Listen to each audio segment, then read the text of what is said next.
Bueno, pues empezamos ya entonces. Buenas tardes, buenos días.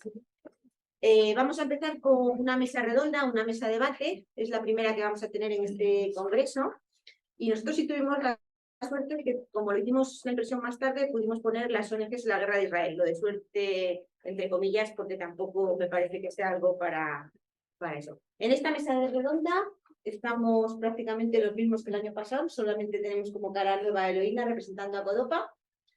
Luego tenemos a Esteban, presidente del FIP, ¿no? Todavía yo no soy. Ah, ya no eres, vaya, por Dios, no me actualicé yo. Tenemos también... No, él es de Arapaz. No, yo soy de las dos cosas, pero bueno. Ah, vale, vale. Pero que no somos todos iguales. Él es miembro también de... Ah, está bien. Yo soy miembro de... Vale. Luego tenemos a Ana, que nos acompaña también, nos acompañó el año pasado, también ex MPDL, consejera y actualmente miembro de Arapaz. Y por último, Agustín, que también es presidente de Arapaz Aragón. Yo soy Isabel González y soy miembro del Instituto de Estudios para la Paz y la Cooperación. Entonces, vamos a tratar de hablar, no queremos monólogos, queremos debatir, tenemos temas sobre los que hablar en estos días, que están muy de moda, por lo tanto os pido a todos que que permitamos un debate, ¿no? Que hablemos de temas que tenemos de actualidad para las ONGs y lo que son, no solo la guerra Israel-Palestino, sino las guerras en general. Por contextualizar un poco, tenemos más de 100 conflictos en el mundo abiertos, en este momento conflictos armados, y en este congreso estamos viendo mucho pesimismo. Creo que estamos en un momento que quizás la situación esté muy complicada y haya mucho pesimismo. No sé si aquí vamos a poder dar un poco de optimismo o no, ojalá pudiésemos. Y también hay soluciones que son soluciones pero no son viables, y eso es otro problema que tenemos. Entonces, vamos a ver desde este punto de vista qué papel pensáis que deben tomar las ONGs en las guerras. Quien quiera abrir el debate, empiezas tú, Agustín. Pues muchas gracias.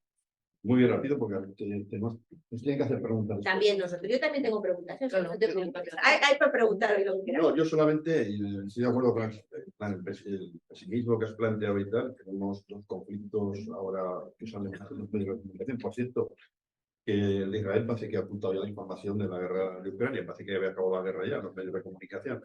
Yo quiero incidir solamente en una cosa, un poco saldrá luego, pero la voy a dejar ya bien clara, que es el tema de la prevención de conflictos, la diplomacia de prevención de conflictos. Es decir, estos días he escuchado aquí lo que hemos hablado luego entre nosotros, estamos intentando, hemos intentado una especie de planificar quién es el agresor, quién es el agredido, cuánto ya la guerra está en marcha. Yo voy un poco más lejos. Yo creo que hay muchas guerras que se podrían haber evitado si la diplomacia internacional hubiese partido de la prevención de conflictos, sino de la diplomacia agresiva en función de los intereses nacionales de los países. Entonces, yo quería dejar esto claro desde el primer momento, porque luego supongo saldrá el tema de la y voy a contar un pequeño detalle, hablando de la prevención de conflictos. En los años 80 se puso de moda, entre comillas, que la comunidad internacional mandaba fuerzas de interposición a los conflictos, como pasó en El Salvador, como pasó en Bosnia, en muchos sitios. La última guerra que tenemos encima de la mesa, más conocida, que es la de Israel y Hamas, uno de los planteamientos, ¿por qué en los años 80 no se empezaron a plantear la posibilidad de que hubiera fuerzas de interposición entre dos países que se estaban discutiendo de fronteras? Esto lo pongo encima de la mesa porque siempre hay unos intereses de 4 o 5 países que son los que están controlando el mundo en los conflictos. Con esto ya lo planteo, que luego cuando salgo de la guerra ya hablaremos de otras cosas. No, pues yo brevemente diría que las ONGs, el papel que pueden hacer en estas situaciones es no que desde mi punto de vista están haciendo poco, ¿no? Que es denunciar, reivindicar, apelar, en definitiva, sacar, digamos, al debate público qué es lo que ocurre, ¿no? Quiero decir que me da la sensación de que se hace menos porque en concreto, y yo que vengo de Zaragoza, en Aragón, hay una coordinadora, igual que aquí en Asturias, luego nos contará la compañera qué hace, pero allá la coordinadora de ONG, pues la verdad es que desde que estalló el conflicto, guerra, como lo queramos llamar, de Rusia y Ucrania, la invasión de Rusia a Ucrania, no ha habido grandes manifestaciones en relación a esta cuestión, ¿no? Ha habido acogida, como todos sabemos también, de ucranianos. Las ONGs han estado dispuestas y de hecho han acogido a las gentes que han venido de allá. Pero la otra cuestión no apenas se ha tratado. Y ahora mismo, como bien decíais, tenemos este otro conflicto que antes de terminar uno ya nos hemos mencionado. Tampoco se está haciendo esa labor desde mi punto de vista. Ha habido manifestaciones, como casi todos en muchas ciudades, incluso países europeos, a favor de Palestina, concretamente. Son las manifestaciones que hemos visto a través de los medios de comunicación, pero en concreto la cuestión que planteaba al principio me da la sensación de que de que falta ese trabajo, ¿no? Bueno, pues yo pondré una visión un poquito más crítica.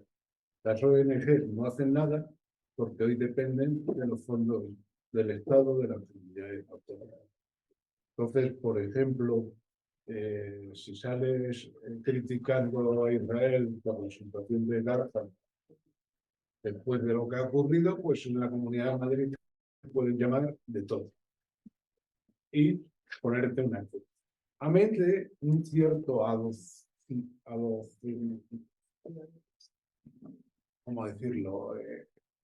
Al final las organizaciones no gubernamentales dependen del dinero público, fundamentalmente, y han perdido, y se financia poco, la capacidad de debatir de ideas. O sea, somos finalistas, nos dan para proyectos y de ahí nos salimos. Analizamos poco la realidad. Es más, en ciertos aspectos sustituimos al Estado. En ciertos aspectos, sobre todo las entidades sociales, sustituyen al Estado. Donde no llega al Estado siempre hay una subvención para intentar cubrir ese aspecto. Entonces, hoy por hoy llevamos frente a los movimientos que en los años 90, me refiero a 1990, había de pacifismo, que había reuniones europeas, hemos desaparecido. Parece ser que la caída del muro de Berlín solucionaba todo. Y como no nos hemos dedicado a ese otro aspecto que es el desarrollo, la ayuda humanitaria, pero debatimos poco sobre estos temas. Y la prueba es cuánta gente ha salido con la crítica de la situación de la población palestina en Gaza. Independientemente de poder criticar el acto que produce todo este tema, que es el acto terrorista de Hamás.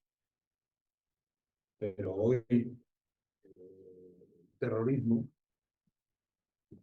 y yo no soy antisionista, lo está ejerciendo el Estado de Israel contra una población prácticamente que está desarmada. ¿Sí? Y no pensamos en ello, sencillamente, bueno, hablamos de ciertas cosas que además son, como decían las compañeras, los proyectos oxímoron, o sea, contradictorios. O sea, pausas para entrar a ayuda humanitaria, ¿no? Antes hablábamos de parar la guerra y que se pudiese llevar la ayuda humanitaria. No, ahora es una pausa para llevar la ayuda humanitaria. Es un tema complicado. A mí Gaza, en cierta parte de Cisjordania, me recuerda al gueto de Varsovia, al gueto de Lodz. Y los métodos que puede estar utilizando Israel me recuerdan a los métodos nazis. Hay un chiste que salió en el Independiente, que era la foto de un palestino con un retrato de un judío colgado y decía: fui judío en Alemania, palestino en Israel. Y eso lo resume. Eloína. Pues, bueno, a mí me parece que estoy de acuerdo con la prevención de conflictos, un poquito lo que esa propuesta de sacar a debate lo que está ocurriendo en los países que están en conflicto, concretamente en este momento de la guerra. Pero yo creo que las ONG sí que hacen algo. No, ese nada tan contundente no estoy de acuerdo. Para nosotros lo más importante es en este momento pues defender los derechos humanos, y respondo directamente a tu pregunta, ¿no? La defensa de los derechos humanos. Desde CODOPA lo que se ha trabajado también es informar del conflicto, unirnos a las diferentes manifestaciones que ha habido para parar la guerra. También exigir a nuestro gobierno del Principado de Asturias que esta situación tiene que parar y que no tenemos que ser cómplices de lo que está sucediendo, y que se manifieste también como gobierno regional y proteger también la vida de las personas que están en el conflicto. Que se exigir también que haya un diálogo para que cese la guerra y condenar lo que está haciendo Israel en este momento. Estas han sido nuestras medidas desde CODOPA, que, bueno, que pueden tener mayor o menor repercusión, pero que desde luego nos parece importante resaltarlas. Vale, muchas gracias. 4. ¿Quieres preguntar tú o pregunto yo? Venga, pregunta. Pregunta. No, yo quería poner encima de la mesa una cosa que, bueno, enlaza un poco con algo que dijo Esteban, que me parece que es lo central, ¿no? Y además que tenemos experiencia para copiar. Yo creo que el tema de la financiación de las ONGs es crucial, ¿no? Porque, claro, por ejemplo, se dice, no, desde CODOPA hemos hecho algo. Sí, alguna declaración, pero si la pregunta es ¿qué han hecho las ONGs en Asturias? La respuesta es muy diferente. O sea, quiero decir, todavía la CODOPA ha por lo menos hecho una manifestación, ¿no? Pero desde el punto de vista de lo que han hecho las ONGs aquí, de la guerra de Ucrania, o sea, nos hemos callado todos como si no fuera con nosotros, independientemente de que hacemos labor humanitaria y tal, de acogida y de tal, pero no hemos dicho absolutamente nada. De la venta de España de armas a tal, nada. Y con la guerra de Israel y Palestina, por tradicional apoyo que hay aquí en Asturias al pueblo palestino, se ha salido no en contra de la guerra, sino a favor del pueblo palestino, que en el fondo pues no deja de ser una posición belicista. Hay organizaciones que no son pacifistas, yo no digo nada, pero los pacifistas no hemos salido en la posición de no a la guerra, que es el discurso que tenemos que mantener, ¿no? Y luego, bueno, está ocurriendo con el tema de las ONGs lo que yo creo que ocurrió con el Consejo de la Juventud, que yo lo viví, que aquella, que la administración pensaron que una manera de organización social importante era montar los consejos de la juventud para fomentar la participación juvenil, y lo que acabó es que en Asturias no hay organizaciones juveniles. Está el consejo que hace actividades juveniles, pero es casi como una oficina de la administración. Bueno, lo es, de hecho, porque tiene un departamento de funcionarios, de personas que dependen directamente de la administración. No es ni siquiera, la CODOPA todavía no ha llegado a ese nivel, pero bueno, yo me imagino que va a ir por ahí. Y llega un momento que uno de los valores fundamentales es el tejido social. El otro es el que ha señalado Esteban, de lo del debate. Pero, por ejemplo, este congreso, la Agencia Nacional de Cooperación no lo ha financiado. Y lleva sin financiarnos varios años. ¿Por qué? Porque somos un instituto que nos dedicamos al debate, etcétera. Luego lo echan en falta, no digo que positivamente. Por ejemplo, yo en las declaraciones que hace la agencia y en los principios y en todas esas cosas que encarga a empresas externas, ponen, por ejemplo, lo prioritario de defensa de los derechos humanos. Yo un año que me llamaron a hacer un informe o a que habláramos las ONGs, me dediqué a sumar en los proyectos de cooperación aquellos proyectos de derechos humanos que planteaba la agencia, y era ridículo. Entonces, una cosa es lo que se dice y otra es lo que se hace, y otra es hacia dónde vamos. Y hemos perdido el tema del debate. Total. Incluso, vamos, yo no estoy hablando del resto de las ONGs, ¿no? Del propio instituto, ¿no? Estamos recuperando ahora cuestiones de debate o intentando, vamos. Quiero decir, sí, porque hubo ahí dedicados al activismo, como muy bien señalaba Yo Esteban. haría una reflexión además. El componente de sensibilización de opinión pública a través de las organizaciones no gubernamentales, según que se ha perdido con el paso del tiempo. Yo también quería hacer una llamada sobre la época en que decíamos que la política internacional no era sola cosa de los gobiernos, de los organismos internacionales. Era para que los ciudadanos teníamos que entrar a participar en eso. Estoy hablando de los años 90. Hoy ya hemos perdido ese tema. Ya ni se menciona.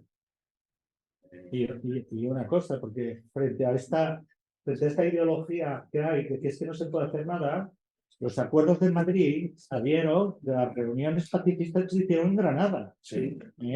Sí. El encuentro del MPD en Granada, Sí. que es la primera vez que sienta palestinos y israelitas juntos. O sea que eso de que no se puede hacer nada, entonces yo creo que tenemos una responsabilidad como ONG de hacer algún tipo de planteamiento. Ya, pero yo también opino que en esto es verdad, es lo que estás comentando, Román, pero coincide con una desmovilización en el conjunto de la sociedad en todos los aspectos, porque es que esto mismo pasa en los sindicatos. No tiene nada que ver con hace 15 años o 10 años, con los partidos políticos. ¿Dónde está el debate? Quiero decir, no somos una cuestión de las ONGs, que es cierto que existe, pero que estamos viendo que en el resto de las instituciones pasa exactamente lo mismo. Entonces, claro, habrá que buscar ahí exactamente las causas y tal. Y otra de las cuestiones que quería comentar cuando hablabais de los presupuestos, de que las ONGs dependen de los presupuestos de las administraciones, así es, pero yo ahora estoy viendo otro peligro, ya veíamos también el año pasado, pero ahora mucho más, porque ya en nuestra comunidad autónoma hay otras comunidades que está gobernando el Partido Popular con Vox. Evidentemente, con la extrema derecha en los gobiernos, los presupuestos para la cooperación al desarrollo y para la solidaridad en su conjunto se convierten en absolutamente escuetos, y ahora lo que funciona es la caridad, no la solidaridad. ¿Qué hace el gobierno de Aragón? Nada más entrar con vos en el gobierno, llamar el Banco de Alimentos, y entonces estar allí en la foto con los del Banco de Alimentos y decir a todos los ciudadanos que hagan el favor de ir al Carrefour al día y al otro a donar una lata de sardinas o un bote de gas. Y luego van a esa otra organización también cristiana, católica, pues a llamar a la gente a que acuda a poner, a comprar su ropa de segunda mano para que aporte dinero para la organización. Pero bueno, y los presupuestos de las administraciones, que son de los impuestos de los ciudadanos, no están para en una parte redistribuir en ese sentido. Bueno, pues ese es el peligro que tenemos del futuro. Ya lo estamos viviendo, del futuro, perdón, de presente. Sí, pero yo... No. Sí, yo un poco también desde lo que estaba comentando Román, yo creo que en Codoca somos muchas ONGs, 40, que cada una es diferente en su hacer y en su ideología. Entonces, tratar un poco desde la coordinadora de regular unos principios mínimos a veces es complicado. Por eso quiero también que entendamos un poco desde dónde... No lo planteaba por la COPA, es al revés. Yo lo planteaba de las ONGs que forman parte de la CODOPA, que formamos parte de la CODOPA. Y ahora voy por esa otra parte, ¿no? Yo, por ejemplo, estoy en una de esas ONGs que trabaja con, o sea, no tenemos personal expatriado, está trabajando directamente allí, ¿no? Y tenemos gente que en los últimos bombardeos, en los bombardeos del viernes pasado, han muerto 5 miembros de nuestra ONG, que son gente de allí, palestinos, que se juegan la vida y que van con un chaleco identificados perfectamente y que además están trabajando con recursos propios, escasos, pero propios. O sea que también a veces es difícil. Yo estoy de acuerdo en que hay que hacer denuncia, en que hay que denunciar la situación, y más cuando hay un abuso de autoridad de este tipo. Pero entendiendo también que las organizaciones que están trabajando allí, que no se financian exclusivamente de fondos públicos, están haciendo un trabajo encomiable, y de ahí también la diversidad un poco de... Una cosa, quiero poner un punto sobre la mesa también, sumando a esto. Bueno, yo por casualidades de la vida vivo en Jordania, estoy aquí casualmente, y un reclamo que nos hace la sociedad civil local, tanto de Gaza como de Jerusalén, como de toda esa zona, es que ellos no se quieren enfrentar con países occidentales, porque los países occidentales están manifestando una postura pro-israelita y no un alto a la guerra. Entonces, muchas ONGs locales han escrito a la Unión Europea y han dicho: nosotros con vosotros no nos sentamos. Han escrito a países como Alemania, Francia e Italia, que se han manifestado pro-Israel y no quieren sentarse con ellos ni ejecutar sus fondos. Entonces, creo que esta me parece una postura, y puedo opinar personalmente, perdonadme, me parece una postura muy coherente. Si vuestros socios locales toman esa postura, ¿qué postura pensáis que tenéis que tomar como ONGs? Que al final muchos de vosotros, como tú muy bien has descrito ahora, estáis aquí, pero tenéis vuestros socios locales, que es los que están matando y que están ejecutando los proyectos. ¿Qué postura sería la que deberíais tomar como ONGs que financiáis o buscáis financiación para socios locales que están en mitad de los conflictos? Yo tengo una opinión sobre esto. Es que yo creo que se ha explicado mal el conflicto desde el minuto cero, que me refiero al de Israel ahora. Podríamos hablar de Ucrania también si quieres luego, pero el de Israel está muy claro. No coincido con... No es que no coincida, probablemente coincidiré al final cuando acabe de hablar, pero el primer ataque de Hamas en los campos en territorio de Israel no es un acto... se ha jugado con los adjetivos. No es un ataque terrorista, es una invasión. Es una invasión. El meter el adjetivo en un momento determinado condiciona a todo el mundo. La posición, se condiciona la posición de la presidenta de la Comisión Europea, que prácticamente... y esto, o sea, si desde el primer momento se habla claramente de que hay un proceso de invasión de Hamas del territorio israelí, que entraron, por cierto, entraron en Israel como quien va a robar peras, entraron sin ningún problema y tal. Hay un montón de dudas de cómo se va a producir esa situación. Pero lo que sí que es verdad es que si luego utilizamos la palabra terrorismo, o bien utilizamos terrorismo, ¿vale? También tenemos que utilizar la palabra terrorismo para lo que está haciendo Israel dentro de los campos de Cisjordania. Y fíjate, ni siquiera en Gaza, sino en Cisjordania también.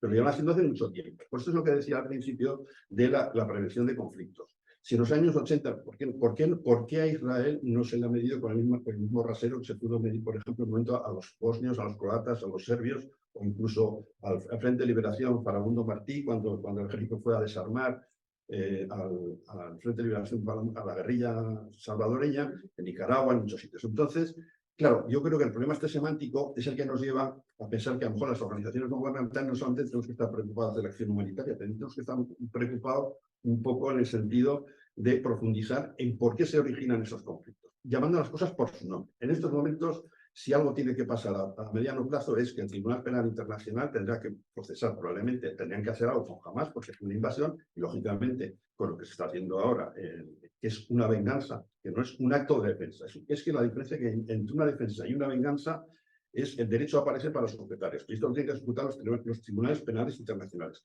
Y vuelvo a decir, aquí es donde las organizaciones no gubernamentales hemos estado fuera del sitio, porque no nos ha cogido fuera del lugar. No solamente tenemos que estar para preparar envíos de ayuda humanitaria, con planes terrenos, etcétera, sino también para denunciar estas situaciones y poner en entredicho las resoluciones que toma en cada momento la comunidad internacional. Naciones Unidas, como se ha explicado aquí en todas estas jornadas, hay 5 países con derecho a veto y hay unos que siempre van a estar en contra. Me podía extender ahora hacia la guerra de Ucrania, que sería exactamente la guerra entre Ucrania y Rusia. Vamos a ver, ¿por qué en el 2014 la comunidad internacional miró para otro lado cuando Rusia se mete en Donetsk y se crea la República de Donetsk y no parece que no pasa nada, una pequeña amonestación? ¿Y por qué después, ahora, cuando Rusia, el sátrapa Putin, decide que quiere quedarse con el Mar Negro, con las riquezas del Mar Negro, se le ocurre decir, no, es que esto no es Ucrania, es que esto es Rusia.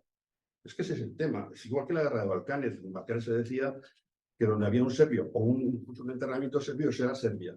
Claro, claro, bueno, había una comunicación entre todas eran matrimonios mixtos, etcétera, etcétera, y eso da una excusa al nacionalista, ultranacionalista de turno para poder invadir, etcétera.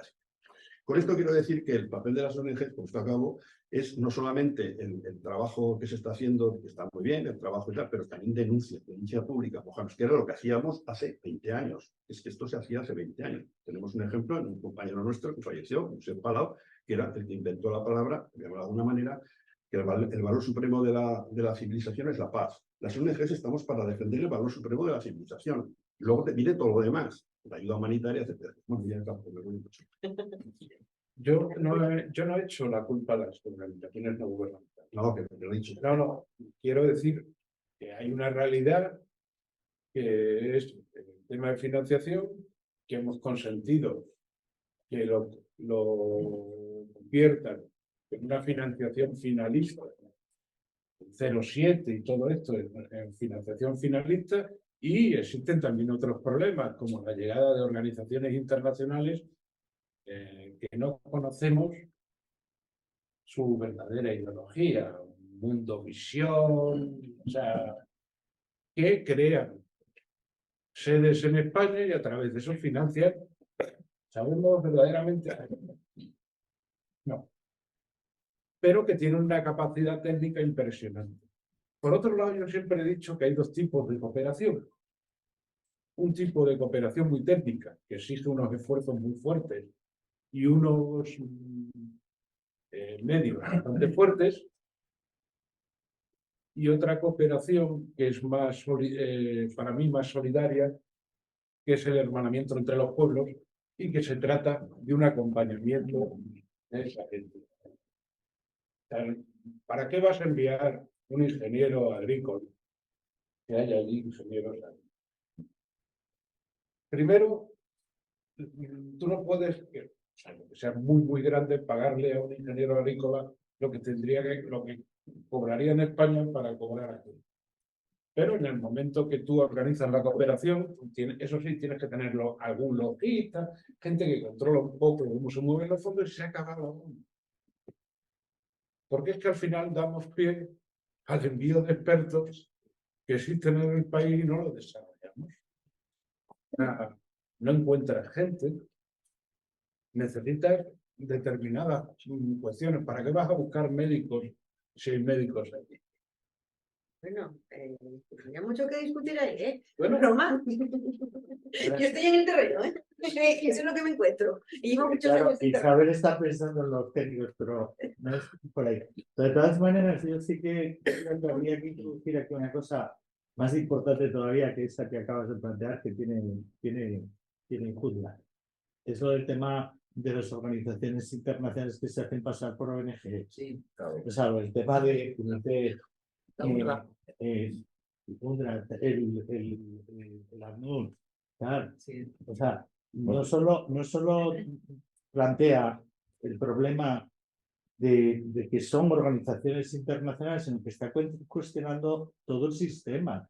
O sea, el Estado español, como miembro de las Naciones Unidas, tiene unos compromisos para mantener UNICEF y para tal, etcétera. Entonces, claro, y luego hacer organizaciones que andan en plan ONG por ahí, etcétera, o sea, presentando proyectos que, Al claro, ayuntamiento a los ayuntamientos que encima están relacionados, o sea, por técnicas que sean, o sea, aparte yo de otra cuestión que creo que hay que revisar.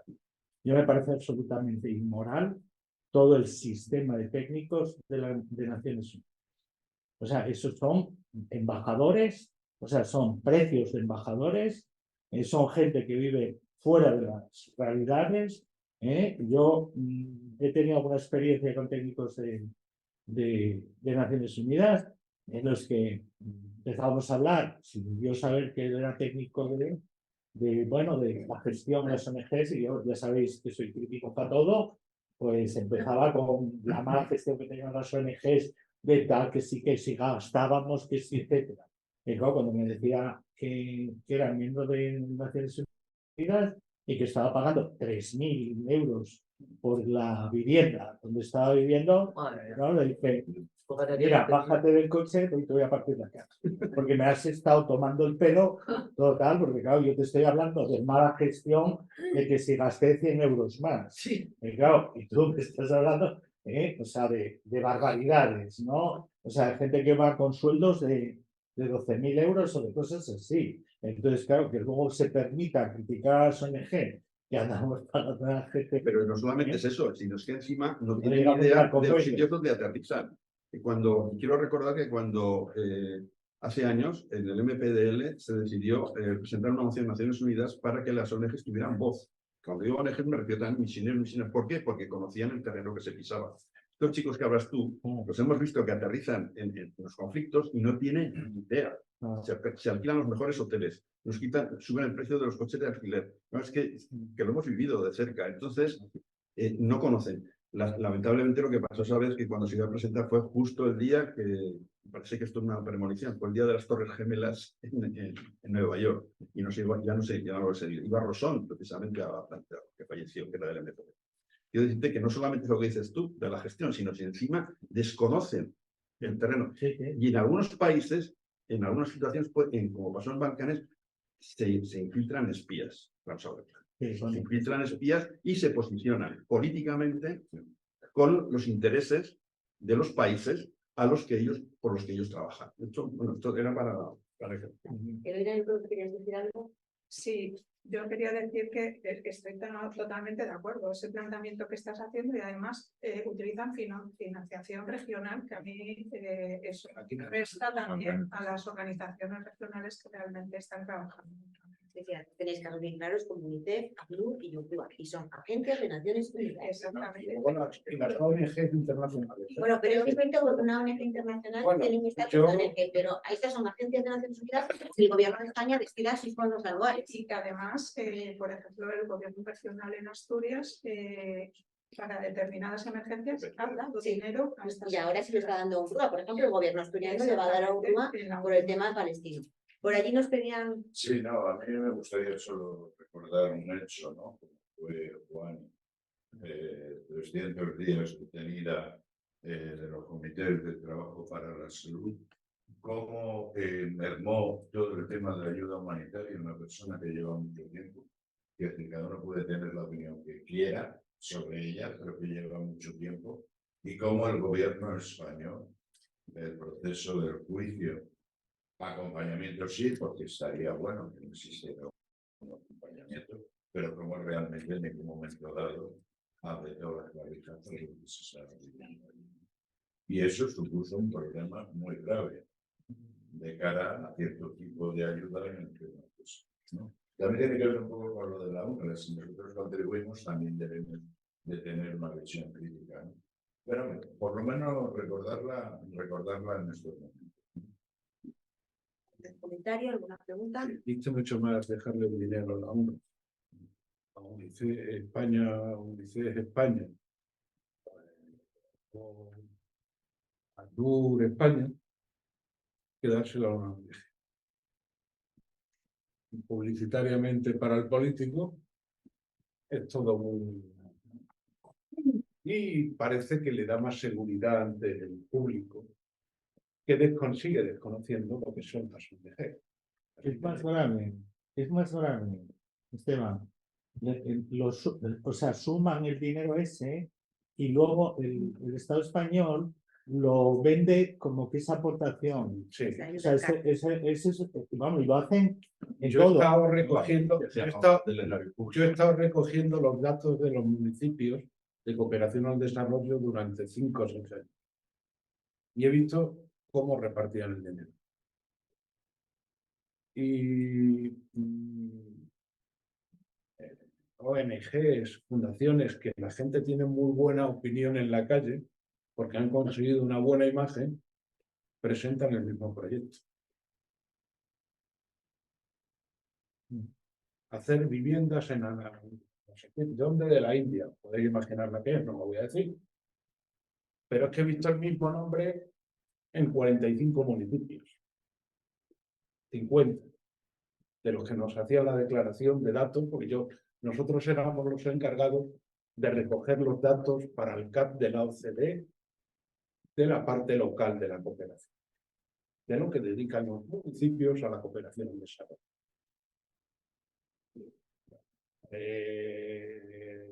Al principio había municipios que nos querían meter la casa del inmigrante en cooperación al desarrollo. Bueno, o sea, no es un proyecto de desarrollo, bueno, es una buena labor que tengas una casa de inmigrante, pero ahí. O cada vez, no sé cómo harán, porque llevo años sin llevarlo, cómo andará el tema de las vacaciones de niños palestinos, pero se iba restringiendo como cooperación al desarrollo. Ese dinero que dedicaban las administraciones a ayudar a la gente que traía Sí, lo metían ahí. con el epígrafe de ¿cómo era? De subvención nominal, ¿no? Sí, subvenciones nominales. Subvenciones nominales, donde yo creo que ahí también tenemos que ser muy críticos con esto, ¿no? Porque durante años incluso pues se ha visto que esas subvenciones nominales que han ido para una misma causa, hablo pues de lo que nos ha pasado con el tema de Ucrania, eran de repente nos traemos a un montón de niños ucranianos y los dejamos tirados por ahí a que otras ONGs les ayuden, ¿no? O sea, quiero decir que yo estoy de acuerdo en que hay que ser muy críticos con nuestra labor desde las ONGs y retomo un poco esa pregunta que lanzabas, Isabel, y si sabemos que esos fondos que rechazan las organizaciones palestinas, ¿qué es lo que haríamos? Yo no tengo ese problema porque con la ONG que trabajo, no es una ONG, con la entidad con la que trabajo, no tiene fondos para eso, son fondos propios. Entonces, desde ahí, pues yo creo que da otra mirada mucho más realista del trabajo que se está haciendo en campo. Por decir una Pero cosa eso entraría en lo que es la cooperación cercana. Sí. No la macrocooperación de hacer un proyecto de Sí. 4 millones en 3 años. O, por ejemplo, todo Eso lo que ni es está macro. pasando. Eso hoy en día no es macro. Bueno, pero te digo así. Perdona. A ver, yo ahora mismo llevo un proyecto de 80 millones en 4 países. Eso. Pero es cooperación oficial. No, es cooperación europea. Claro. Ayuda humanitaria. Quiero decir una cosa positiva para esto, porque yo sí creo que a pesar de todo tenemos que pensar. España, los españoles sois o somos los mayores contribuyentes del mundo a ACNUR. Es decir, España, como ciudadano, lo que contribuimos en las calles cuando os suscribís o os hacéis socios, ACNUR siempre nos dice que los ciudadanos españoles es el más solidario y el más generoso del mundo. Comparemos que España tiene mucha menos población que Estados Unidos, ¿eh?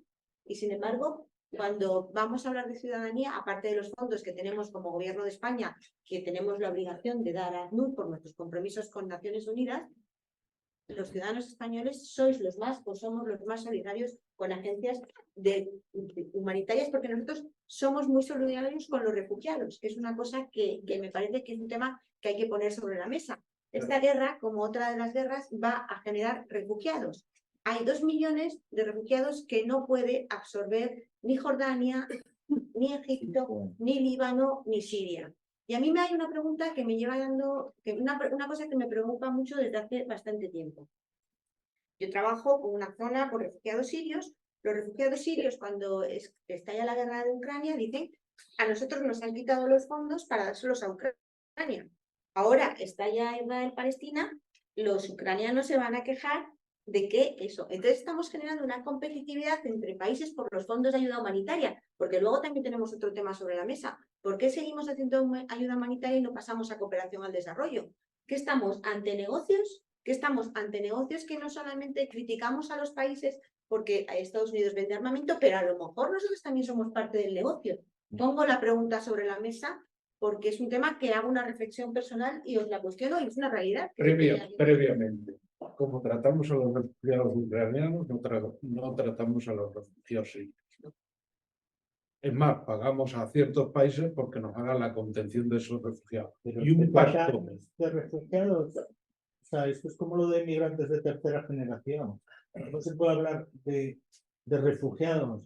Y en ese sentido lo que está planteando Isabel, yo creo que tenemos que hacer una crítica sobre todo este tema y terminológico. Porque no puedes llamar a un tipo que lleva 70 años viviendo en un sitio refugiado. O sea, tenemos que replantearnos la terminología también para el tratamiento, si hay que pasar de la ayuda humanitaria al desarrollo, o si hay que declarar ya un país nuevo. O sea, Claro, es que la línea que divide la ayuda humanitaria de la cooperación es una línea tan fina que yo nunca la he sabido distinguir bueno, muy bien. claro. Incluso y luego otra cosa que también está encima de la mesa, que son los refugiados que yo llamo al cuadrado. Los refugiados que han salido de Siria, palestinos, que han vuelto otra vez y dicen, vamos refugiados al cuadrado, pero eran refugiados ya en Siria y refugiados al cuadrado. Y lo que dices tú es verdad. El problema es que hacemos, por ejemplo, en Líbano, donde ya hay casos auténticos. El pueblo libanés, yo he estado varias veces, os puedo asegurar que es gente encantadora, a pesar de las guerras que han tenido. ¿Estás de acuerdo? Entonces, ahora ya están apareciendo problemas de xenofobia. ¿Por qué? Porque llevan 14 años allí, 14 años, que la guerra de Siria va para 14 años. Claro, hay gente que se ha buscado la vida y es Mercedes en los campos de refugiados. Yo los he visto. Entonces, claro, está generando unos problemas de xenofobia porque hay muchos refugiados que ya están viviendo mucho mejor, porque claro, hay que pensar que en Líbano están con una inflación del 80%, que no hay trabajo, que está familiar, si no lo es, el Estado fallido. Pero resulta que los sirios, que son buenos negociantes, han buscado, yo conozco un sirio refugiado que tiene una gasolinera. Dices, ¿esto cómo puede pasar? Pues porque lleva 14 años.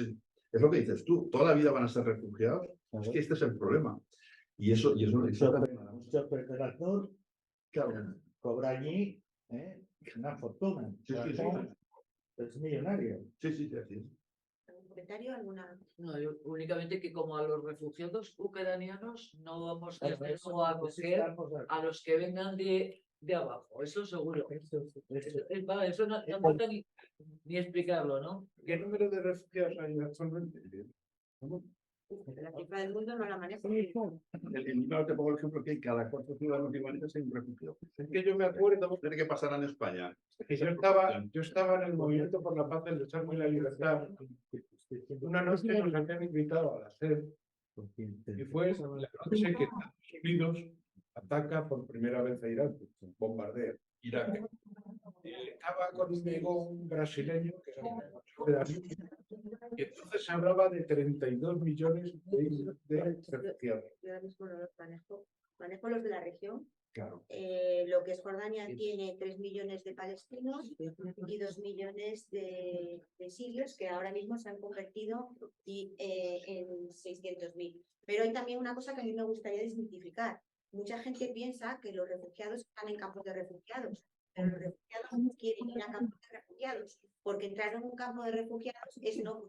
Yo no sé si habéis visto la película Las nadadoras, os la recomiendo. Cuando las chicas sirias salen de Siria y se van buscando un futuro, lo que tienen claro es que no quieren entrar en un campo de refugiados turco. ¿Por qué? Porque saben que si en el momento que tú entras en un campo de refugiados turcos, tu vida se acabó. Por ejemplo, una de las cosas que no me gusta hacer, me toca hacerla por trabajo, pero evito hacerla, es ir a campos de refugiados sirios.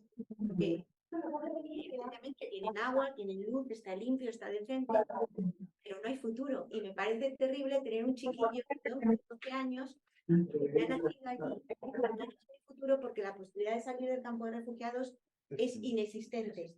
Entre otras cosas porque el gobierno acciones y los refugiados solo pueden trabajar en 3 sectores.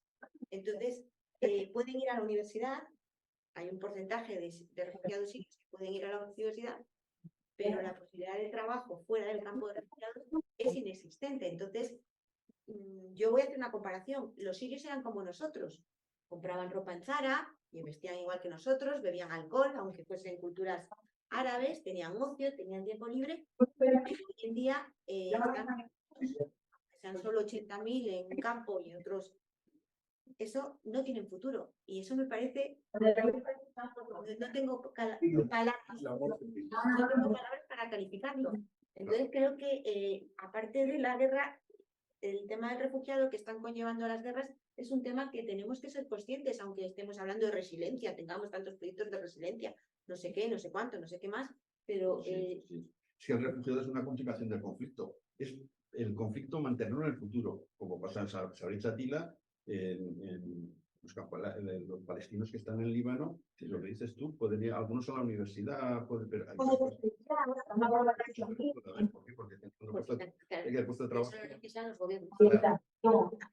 Y luego también, si queremos también, podemos hablar de los campos de refugiados que tiene la UNRWA en el mundo. Yo no voy a dar mi opinión personal porque la tengo, pero visitar un campo de refugiados palestino es algo que yo nunca me imaginé que era como son. Yo pensaba, las películas te llevan a un campo cerrado. Los campos de refugiados palestinos no están cerrados, son una parte más de la ciudad de Amán. Y tiene eso. Claro, uno se pregunta muchas cosas, ¿no? ¿Qué hace UNRWA en el 2023 haciendo identidad de refugiados palestinos en el 48 y el 48? Yo pongo la pregunta sobre la mesa, no la voy a contestar. Pero después del 48 y 68, que fueron las dos grandes oleadas, vale, seguimos con el estatus, porque si no, perdemos el refugiado, pero había muchas preguntas que hacerse, ¿no? Sí, y yo creo que también esto está claro que es un conflicto que no está resuelto y que en la medida que no se resuelva se enquista y de una manera mucho más, porque incluso los refugiados pierden también sus derechos como refugiados a volver a su tierra y recuperar su tierra y demás. O sea, ahí volvemos un poco a la esencia de este conflicto, ¿no? De esta guerra, que está sucediendo. Al final, si esto no ponemos directamente las razones de lo que está pasando, esto no va a parar. Y ahí, pues claro, es que evidentemente es un negocio también, porque ¿quiénes son las grandes empresas que abastecen a los campos de refugiados? Mira lo que hay detrás. Claro, no. Entonces, en el tema de los campos de refugiados tenemos todo el tema, ¿no? Sí. Claro. ¿Alguien?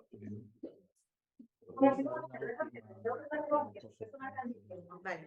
¿No, ¿algún comentario más o alguna pregunta de los que estáis aquí? ¿Algún comentario? Yo creo que falta un esfuerzo de sensibilización muy fuerte, porque se presta poca atención. De hecho, es la hermana pobre de la financiación de la cooperación. Debería tener un mayor impacto y formar parte de la explicación de solidaridad, pero no nos podemos olvidar que cada vez que surge una crisis sale en los periódicos su tratamiento de la situación, salvo honrosas excepciones, es de pura caridad. Es de pura caridad. No estoy de acuerdo para nada contigo. Creo que si cogemos los millones que se han metido a la guerra de Siria en ayuda humanitaria, a mí los ceros se me escapan. No estamos hablando de 1.000, no estamos hablando de 1 millón, no estamos hablando de 100 millones, no estamos hablando de 1.000 millones. A mí se me escapan los ceros y seguimos metiendo dinero a ayuda humanitaria. Cosa que yo, por ejemplo, en una guerra como la de Siria, sigo sin entender que 14 años más Isabel, una pausa, por favor. Isabel. No son 6. Mantener a la población Isabel controlada en Turquía o pagar a Libia. Isabel. Aún quedan refugiados todavía de Azerbaiyán, no, de armenios. Quedan un montón de armenios en Líbano todavía. Son refugiados desde la guerra del 14. Estamos hablando en serio, ¿eh? De cuando persiguieron a los armenios los turcos. Claro, pero mira, los palestinos que todavía están refugiados desde el 48 y 78. Claro. No estamos hablando de los refugiamos también a los kurdos. Claro, que cuando la guerra de Siria, los palestinos en un principio no querían entrar en ningún conflicto y luego no les quedó más remedio. El problema es ese.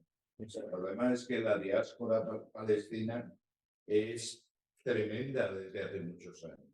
Ya sin entrar si el trabajo de UNRWA es bueno o no es bueno, quiere decir, es que no tienen una solución. No, sí la tienen. O sea, en España en el 36 salieron cientos de personas para México, para tal. No sé Evidentemente. qué. Y nadie los llama refugiados.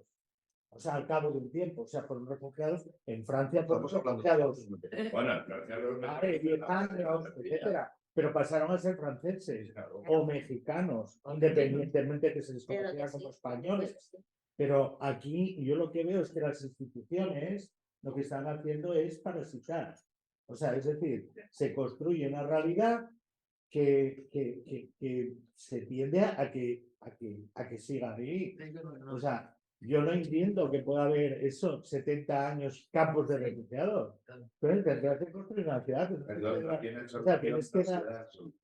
Pero no se da por la propia No se da solución. por la propia María, o sea, Pero es que tampoco pueden darla porque tampoco tienen presupuesto. A ver, es que no tienen dinero. la empresa, que no tienen dinero. No, me refiero al Líbano. Que no tienen dinero. Tienen dinero para construir el Líbano entero pero si los fondos que hablan de reconstrucción Pero es que parece que se es que tiran, me explico o mal. sea, que se tiran abajo los Román, el 1% de la población tiene todo el dinero del Líbano. El 99% no tiene dinero. Mira, de los presupuestos que están hablando para la reconstrucción de Palestina, parece que están tirando los edificios adrede. O sea, yo Eso está claro. El que lo tira de la reconstrucción de del aeropuerto para- solo en armamento, mira, solo en los cohetes que tenía Hamas, o tiene por ahí, los que tiró, ya era para mantener a todos los refugiados de Jordania, que eché yo una cuenta, por hacer esta demagogia estúpida, para mantener 3 veces por encima de los gastos que tiene un refugiado en Jordania. No, que he querido decir que está más repartido el dinero. Es decir, que Bueno, sí, Pero sí, sí, sí. pero eso ya no como el tema de los refugiados. Por hecho, Ya no el- como la refugiada. General está mal repartido. Bueno, entonces un poco para concluir yo os preguntaría, estamos aquí como ONGs o ONGDs, ¿qué hemos aprendido en todos los años que llevamos trabajando en cooperación o en ayuda humanitaria o en desarrollo? ¿Ayudamos a solucionar los problemas o enquistamos los problemas? ¿Qué pensáis? ¿Cómo podríamos concluir? Si me empiezo yo por acabar también, es muy fácil, muy sencillo. Ojalá las ONGs no existiéramos, que no tuviéramos ninguna razón de ser. Lo que hemos aprendido es que muchas veces yo personalmente tengo a veces dudas que si el papel que estamos haciendo las ONGs en muchos sitios no estamos empeorando la situación. Me refiero porque a veces estamos actuando para evitar que la gente que está viviendo en muchos sitios no se rebele contra los que se están mandando en ese momento. A veces me entran dudas, no estoy seguro de lo que estoy diciendo, pero me entran muchas dudas. Y que creo también que lógicamente no es lo que las organizaciones no gubernamentales, lo que lo has dicho tú, Pedro, o tú, en estos momentos hay organizaciones que no son organizaciones no gubernamentales. Lo hablamos el año pasado, creo que en esta misma mesa, las organizaciones no gubernamentales grandes lo que hacen es subyugar a las organizaciones pequeñas y ese pequeño espacio, vamos a llamarlo romántico, que había antes en las organizaciones no gubernamentales, que no solamente era llevar ayuda humanitaria, sino también sensibilización de opinión pública, y todo eso se está perdiendo precisamente, no solo por el trabajo de las propias organizaciones, sino porque hay organizaciones que se llaman no gubernamentales que no son agencias de prestación de servicios humanitarios. ¿Alguien más quiere saltar? Yo tengo mi. Claro, el fin de una organización es desaparecer porque su fin se ha cumplido. Claro, cuando uno lleva casi toda su vida en organizaciones y ve que el fin no se cumple, uno a veces tiene dudas de si queremos realmente terminar con eso o justificar nuestro modo de vida. También nos entra dudas. Pero creo que la labor de las organizaciones no gubernamentales, en general, nos falta impacto en la sociedad civil. Es duro muchas veces trabajar con la desconfianza no, cuando digo a la población española. O sea, cuando dicen no, vale. no, con la de allí. Bueno, entiendo lo de los palestinos, lo entiendo que digan, ¿para qué me vas a ayudar si luego estás apoyando a que me machaque? Lo entiendo. No me parece. Pero lo entiendo. Pero se trata de nuestra propia población. O sea, cuando te dicen, no, yo llevo 1 kilo de arroz antes que dar 1 euro. Y dices, oye, ¿tú sabes lo que cuesta enviar 1 kilo de arroz allí? Igual más que el euro. Claro, Y sobre todo, uno de los temas es, yo puedo comparar ese arroz, a pesar de que hay empresas de ayuda humanitaria y algunos las conocemos o las conocimos, que se encargan hasta de los papeleos aquí, compras aquí en la Unión Europea, pero también te exigen, cuando te dan fondos de la Unión Europea, te exigen que utilices productos de la Unión Europea. ¿Ya no?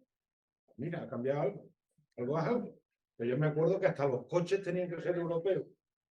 Pues menos mal, claro. Hace falta comprar depuradoras en Europa para América Latina. No, por ejemplo, o arroz en el Partido Popular, debe ser hace poco, porque el Partido Popular envió sobrantes de arroz de las cooperativas arroceras valencianas a Naciones Unidas, a algún programa de Naciones Unidas. No le dio el dinero, le dio el arroz.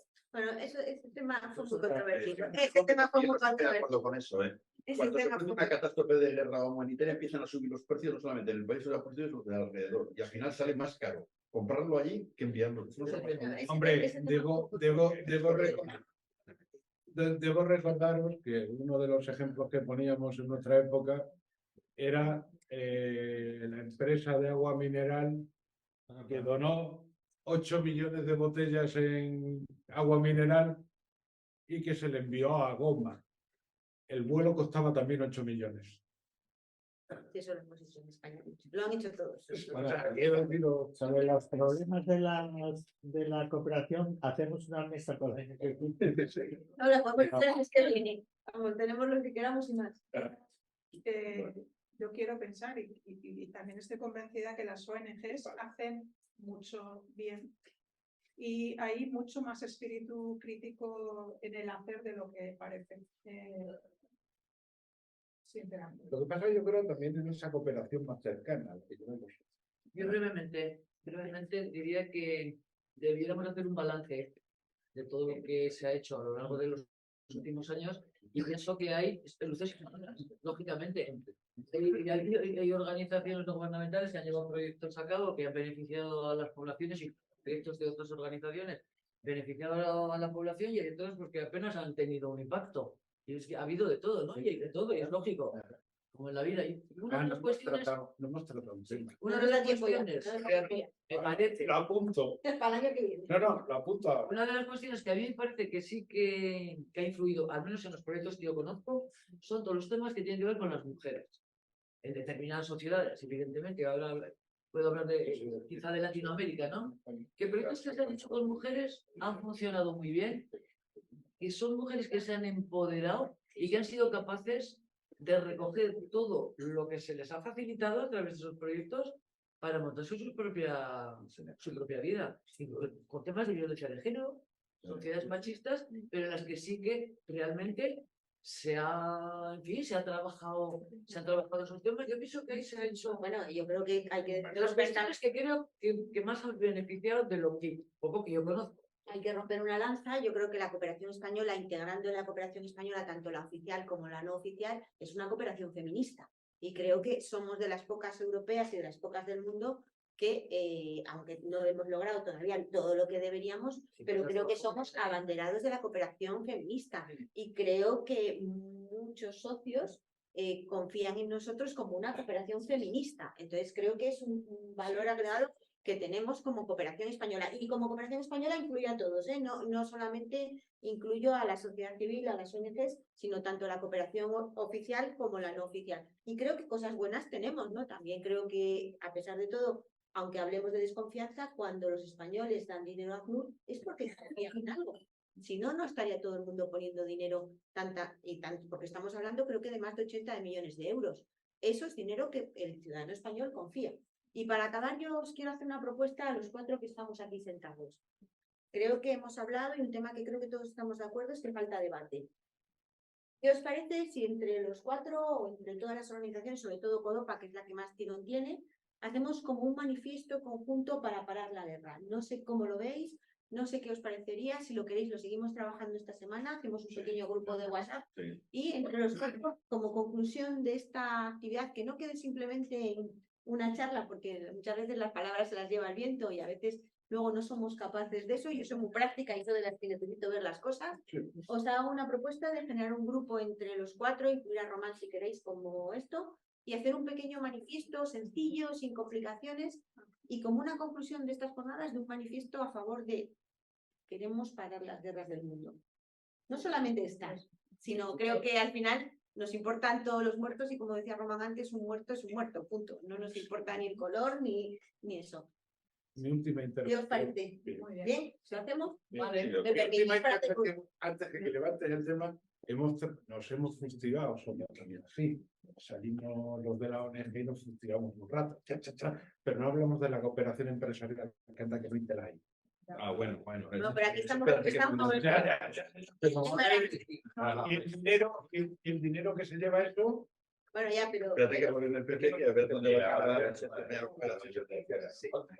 Bueno. Hay un error genérico que es que hay mucha gente que entiende que lo de criticarse es que lo haces todo mal. Yo precisamente me critico porque entiendo que lo estoy haciendo bien en general, para mejorar. pero tenemos una No, tendencia desde cristiana. Si yo pensara, yo puedo decir barbaridades que las cosas que se hacen mal en las ONGs y tal, pero si pensara realmente que eso es lo único, pues no estaría en ellas. Llevo media vida en ellas y veo chapuzas que hemos hecho nosotros, ya no hablo por nadie, que hemos hecho nosotros y tal, pero claro, pues ante eso puedes decir, me tapo los ojos, no lo vi y tal, oye, no sé qué. Y otra cosa, bueno, es que tengas que, como sensibilización, basarlo en las cosas que se hacen mal. No, tampoco es eso. Pero parto de que hay errores y que hay cosas mal hechas, joder, porque en general Con buena voluntad a veces, muy buena voluntad. Pero también, no, por supuesto, bueno, yo ya si parto de la mala voluntad, pues ya Pero no, yo con buena voluntad que haces una cosa que a veces produce los efectos contrarios. bueno, muchas gracias a los 4.